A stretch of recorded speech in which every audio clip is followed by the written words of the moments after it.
Latest model. So இந்த வண்டி வந்து ஏர் ஃபில்டர் கண்டிஷன் என்ன ஏதுன்றதை நம்ம இப்போ லைவாக செக் பண்ணிடலாம். இங்கே பாருங்கள்.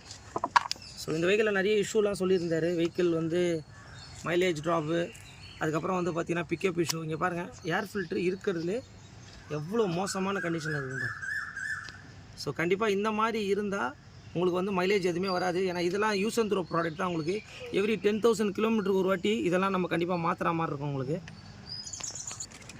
ஸோ இது வந்து பார்த்திங்கன்னா ஒரிஜினலே வந்து பார்த்திங்கன்னா 17210 KDL D00. இது வந்து பார்த்திங்கன்னா ஒரிஜினல் பார்ட் நம்பரு எலமெண்ட் ஏர் ஃபில்டர்னு வரும். 222 ரூபா வருது. பார்த்தீங்கனாலே தெரியும் உங்களுக்கு. இது வந்து ஒரிஜினலு. ஸோ இப்போ வந்து ஒரிஜினலாக இதுவும் எந்த அளவுக்கு டிஃபராக இருக்குதுன்னு நீங்களே லைவாக பார்த்துக்கோங்க. இங்கே பாருங்கள். கண்டிப்பாக வந்து இந்த ஏர் ஃபில்டர்லாம் மாற்றினா தான் வெஹிக்கிள் வந்து இது 6G எனக்கு கிலோமீட்டர் ஓடாது அப்படின்னு நம்ம கணக்கு வச்சோம் அப்படின்னா அது ஒரு 1 இயருக்கு ஒரு வாட்டி கண்டிப்பாக அது மாற்றுங்க. ஏன்னா டஸ்ட் அப்சர்வ் பண்ண உடனே உங்களுக்கு கண்டிப்பாக இந்த